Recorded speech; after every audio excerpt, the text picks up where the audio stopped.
By those who went before them, these four boys dream of playing in the ISA schoolboy football competitions. Will he score this for Casey? Will he score? It's a shot, it's a goal! And it's a shot, and it's a goal! And Casey has won the Manning Cup, and they will play Clarendon College in the Olivia Shield.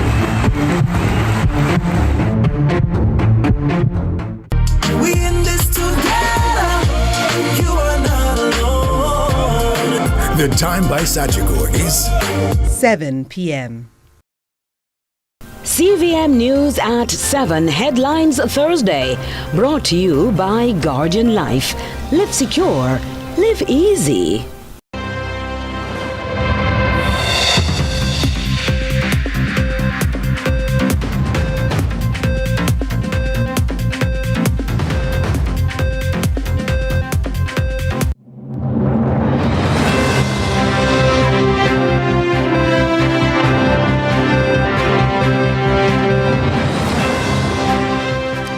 Tonight in CVM News at 7, Hurricane Melissa, the aftermath. CVM News goes live from Cambridge, St. James. Controversial police shooting in Westmoreland. And Labour Minister responds to care package allegations. Later on in sports, schoolboy football set for return on Friday.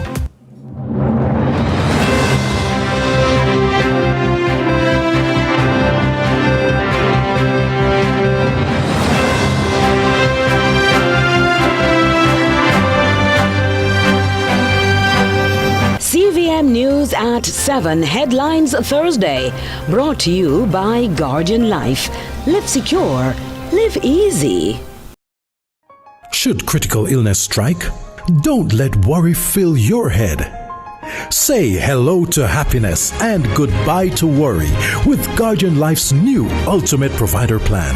Secure your medical expenses in the event of critical illness ahead of time, while benefiting from our investment portfolio and so much more. Give yourself and your family the peace of mind you deserve with Guardian Life's new Ultimate Provider Plan today. And live secure, live easy.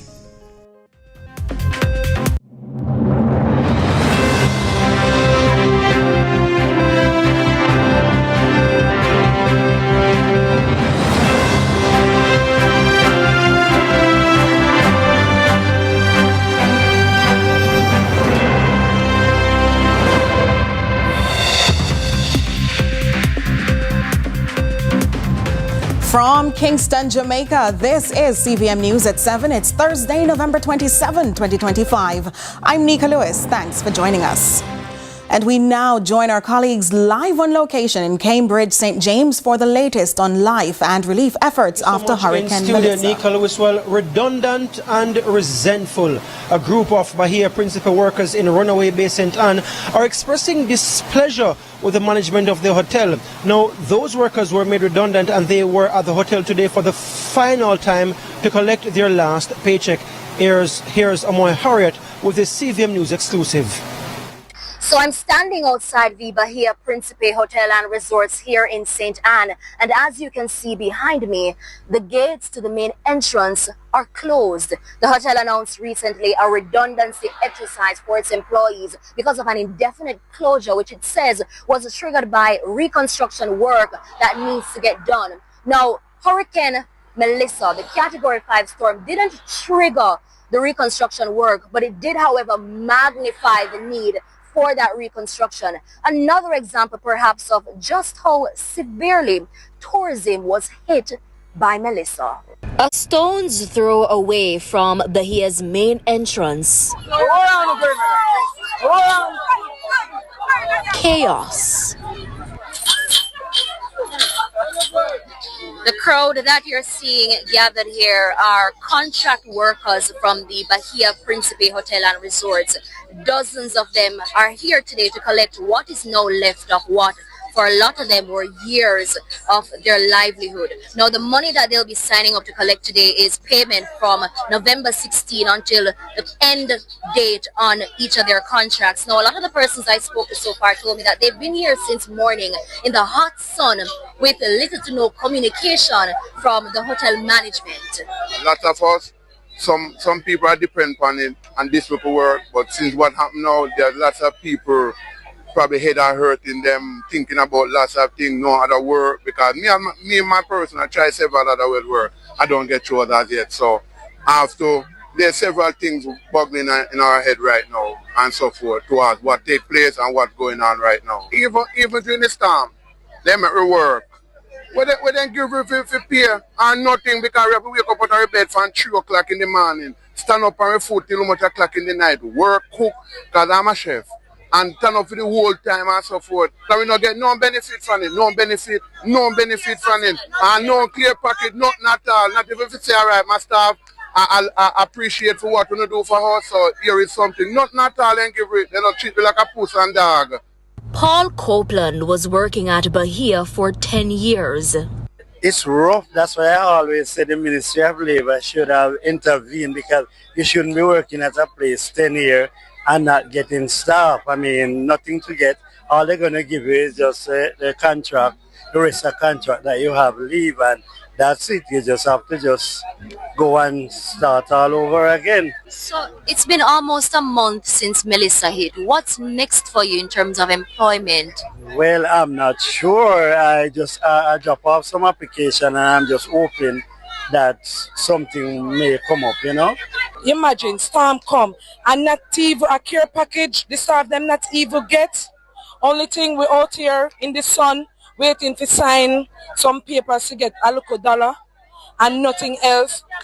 And then them I tell about contract break finish, some we not go get no pay, and then some and if contract break finish and some we not go get no. Then should not have something to give us same way, because the care package, every other hotel give care package, and Bahia don't give nothing at all.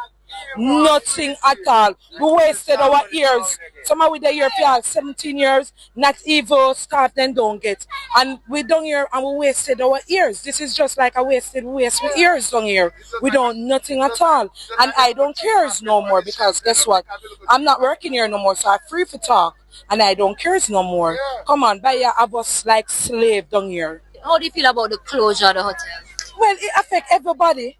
Because we feel it can affect everybody, because we don't have a work now.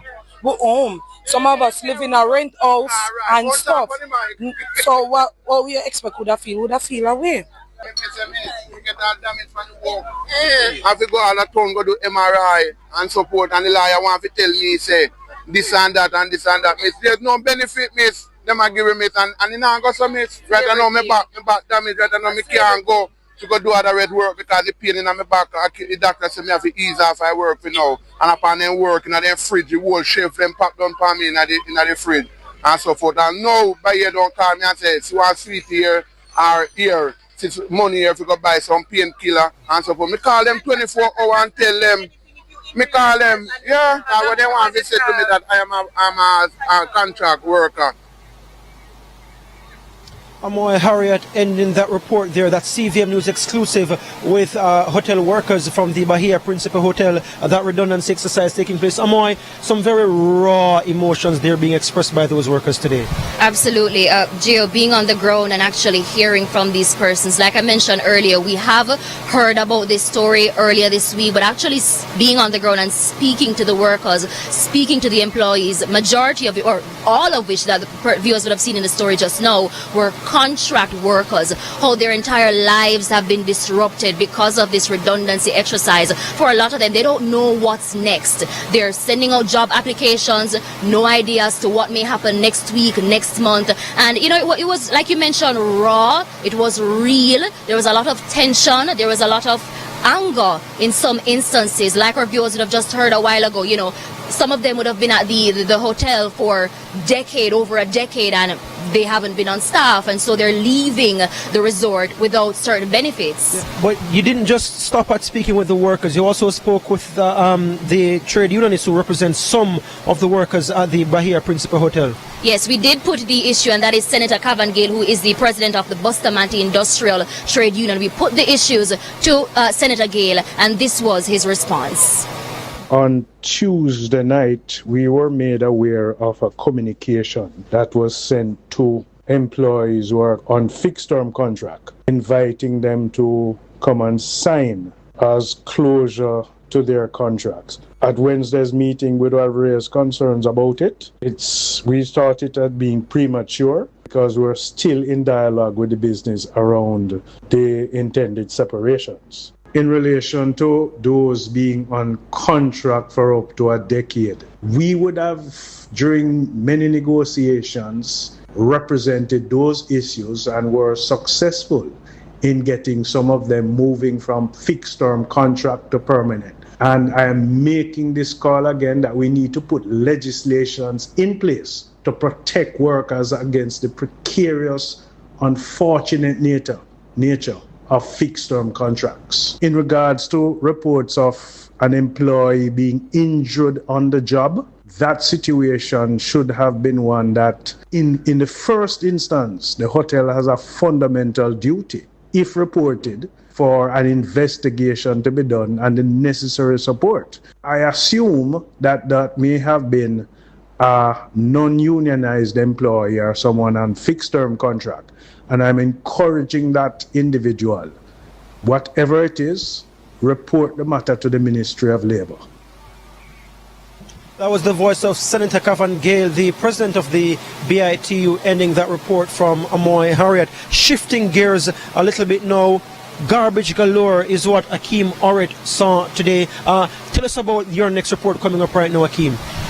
The garbage galore, Gio. When you look in St. Anne, Trelawney and St. James, one thing is similar, is garbage pile up, and residents are urging and are pleading with the related authorities to step in and do something for them. So I went in all the 3 parishes and filed this report, so take a look. We are 1 day away from it being 1 month since the passage of Hurricane Melissa. And for residents here in Salem, St. Anne, this is what the garbage pileup looks like. And they say it's the first time since the hurricane they have seen a garbage truck. Well, to be honest, it's really disgusting. And there's a lot of flies, rats. Of course, it's very disgusting. And we hardly see the garbage trucks. Hardly. Since the hurricane, we hardly see the garbage trucks. So we are pleading to whoever they are to send out the garbage truck to let them come and take up the garbage. Sometimes when the garbage truck, when them come, I always wonder what them have over there stinks up. Now, as leptospirosis and other diseases are on the rise, residents here are pretty much concerned. I have to start wearing my mask. I soon have to start wearing my mask. If I never have to use a kerchief over my nose, I have to do it because it's very, breeze blowing, all sort of something, know what is what. Always what will happen.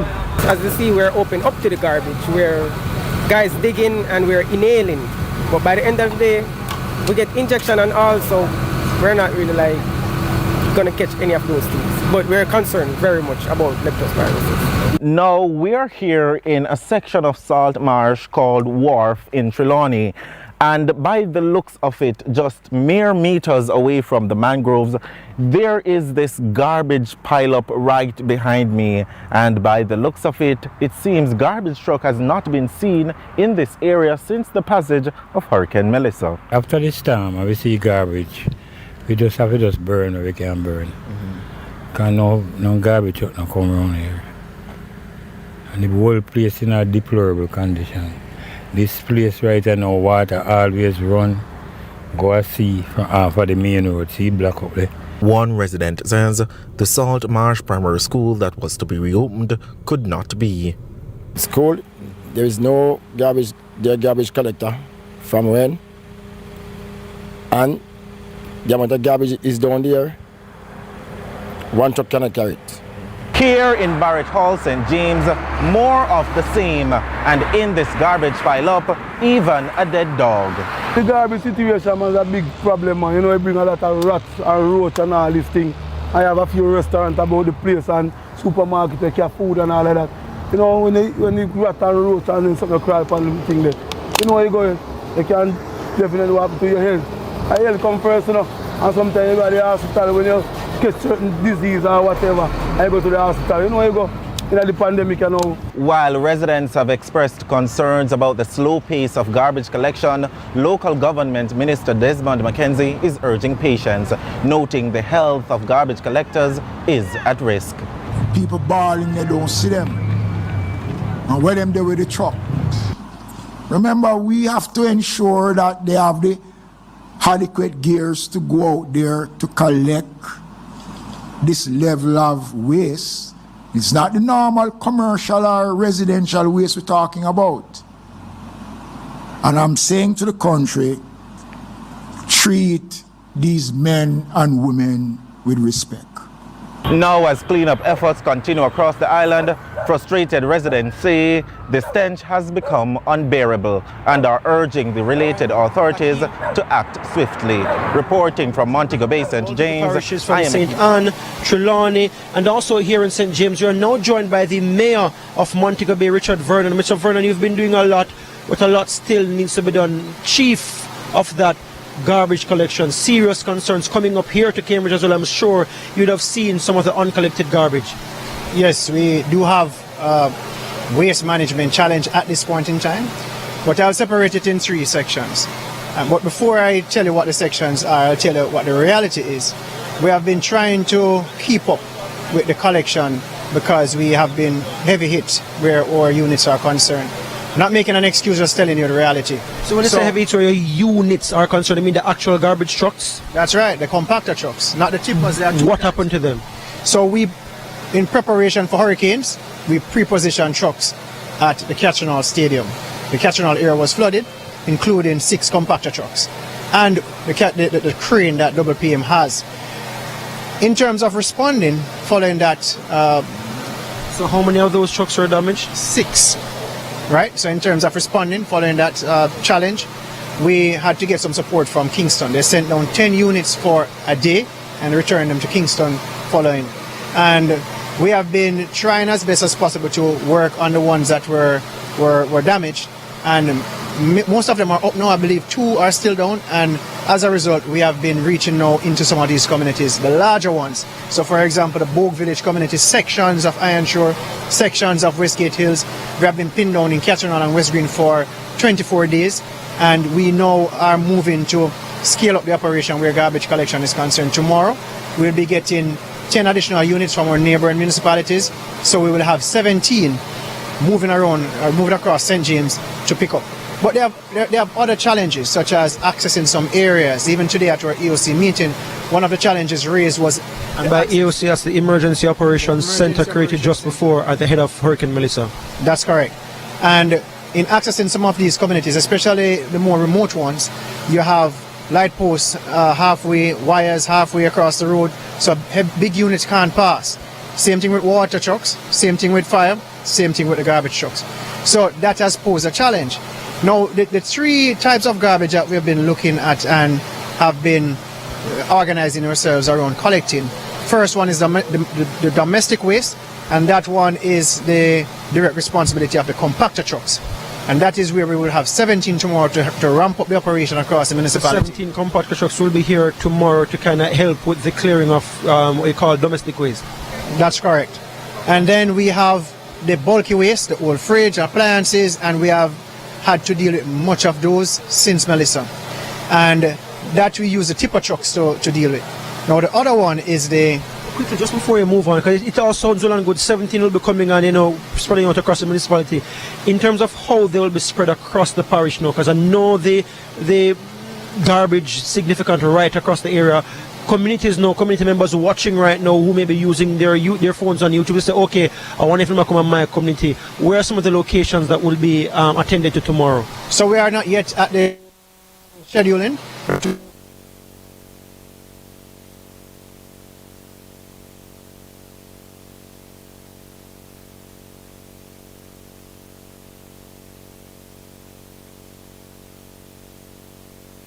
Is one of them.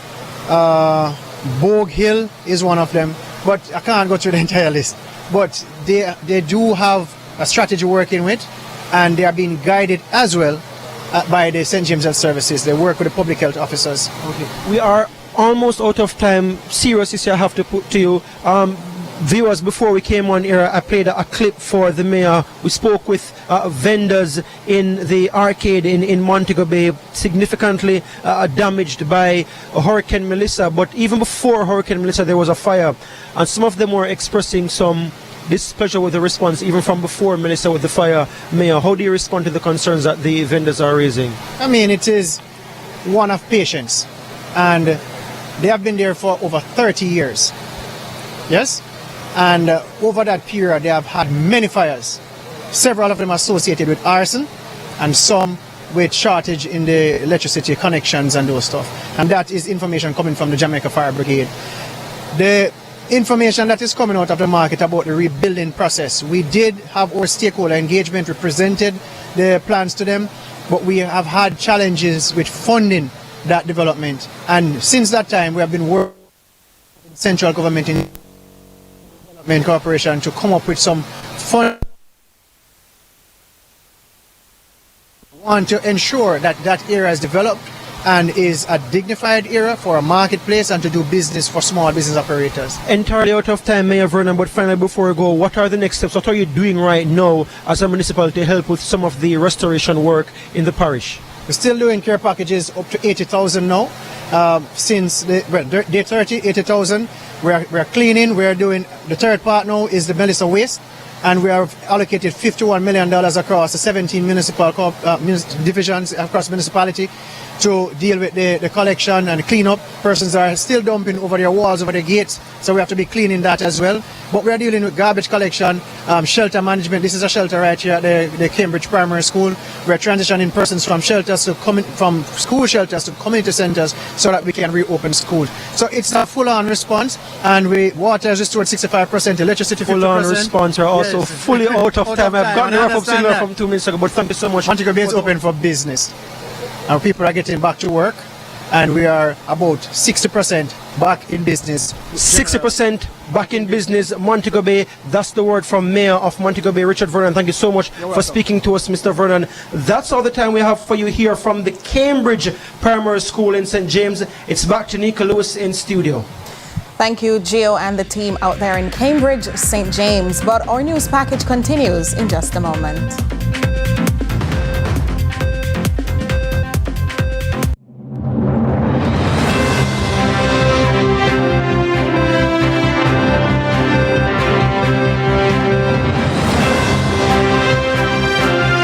$1 in free content insurance.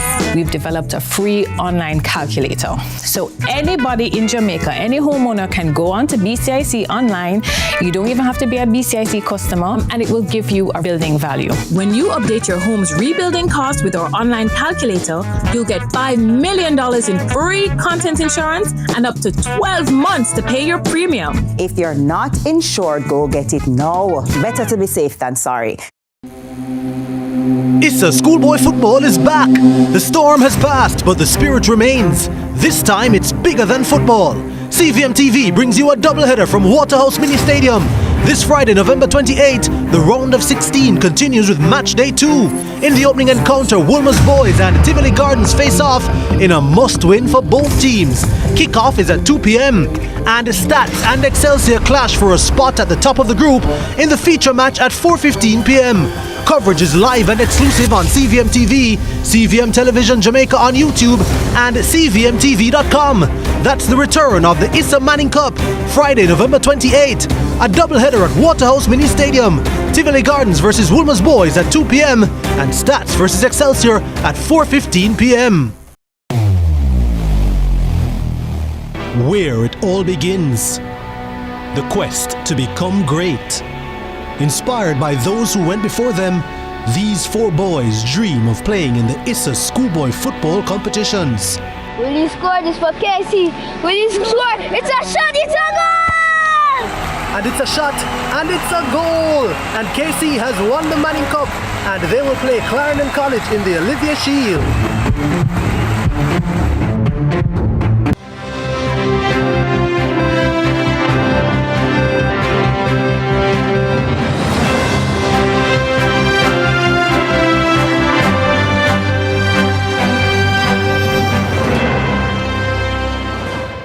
Welcome back. Continuing the news. While CVM Television remains committed to meeting the needs of you, our loyal viewers, and as part of our corporate responsibility, in fact, a team is still in St. James at this very hour during what we have dubbed Jamaica Rebuilds outreach and public viewing, following our visit to another Western parish, Westmoreland. Carlin Brown takes you through one segment of that hands-on post-hurricane assignment. Nearly a month after Hurricane Melissa threw the warmth and rhythm of a people off key, a bullseye approach to restoring and reconnecting the island from Morant Point to Negril was fully awake. To see it happen close up, though, a CVM team led by CEO Ollie McIntosh along with our partners went to Westmoreland on one of our Jamaica Rebuilds outreach and public viewing trips. Now, the primary objective, to provide immediate disaster response, infrastructural support and humanitarian relief to two severely impacted education institutions, Sir Clifford Campbell Primary and the Manning School. You're going to need some beams. We're work in progress. This is how we have to look at it. I want you to understand that I've been here since 1995. Right. This is the first I've had something like this. This is big. We would have a past student come and send us 2 barrels, but for a big enterprise, a big company like CVM coming into Sir Clifford, it's a first. This is history in the making.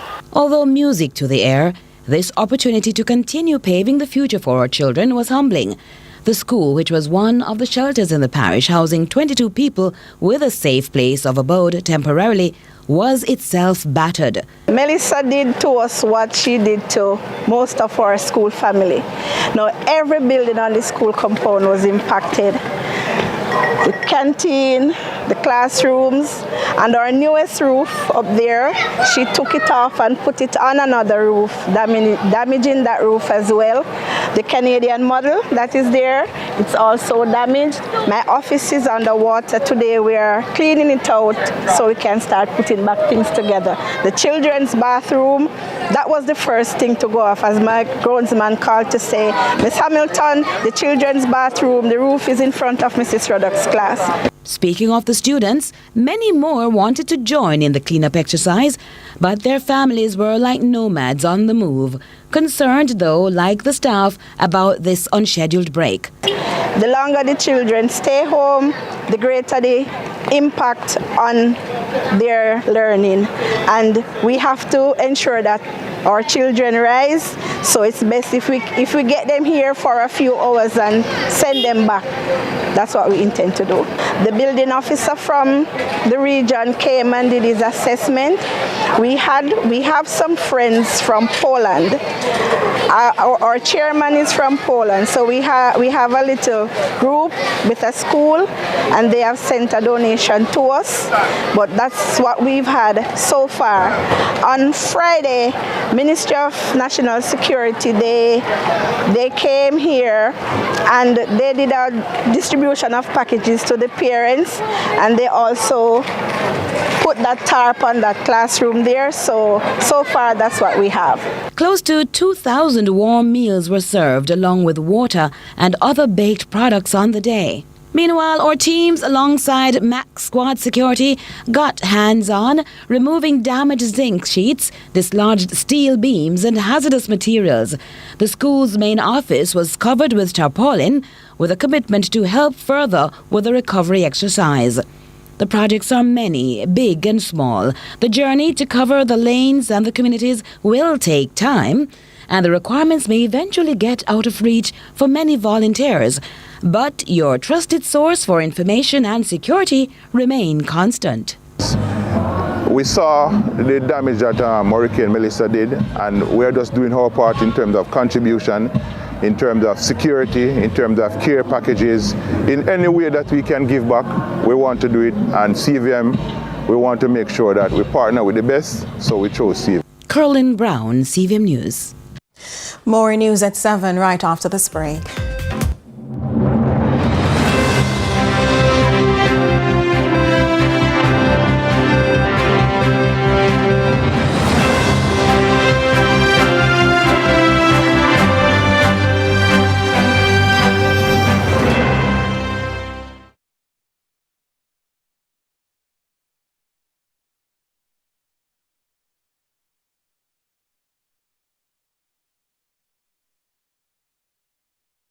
The new KFC Dorito Zinger, a combo that's finger-licking good. The time by KFC is 7:30.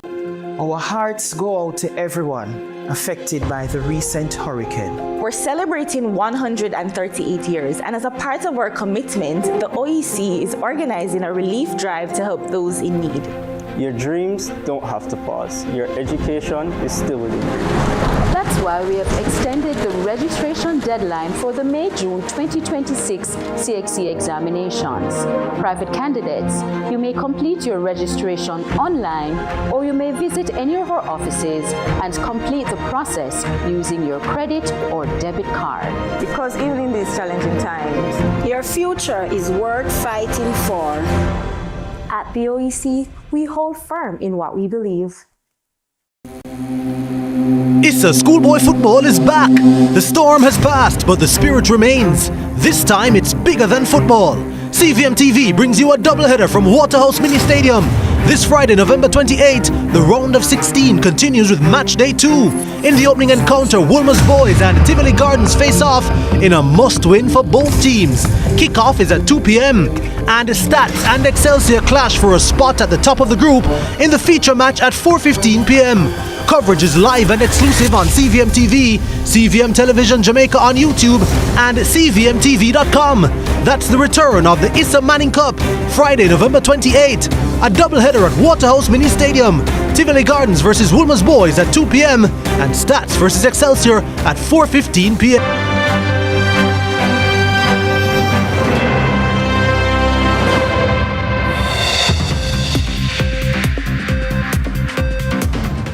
Thanks so much for staying with us. Health Minister Dr. Christopher Tufton says teams are working across communities to reduce the spread of waterborne illnesses like leptospirosis and mosquito-borne diseases such as dengue. Minister Tufton explains public health crews are checking water safety, addressing sanitation and increasing mosquito control efforts as part of the ministry's wider prevention plan. Carla Ramdeen reports. As leptospirosis numbers continue to rise with 11 confirmed cases, Health Minister Dr. Christopher Tufton is urging Jamaicans not to panic, adding the ministry has been managing the outbreak and ramping up water safety measures. Some 6,500 chlorine residual assessment at NWC and Municipal Corporation water supplies and distribution systems.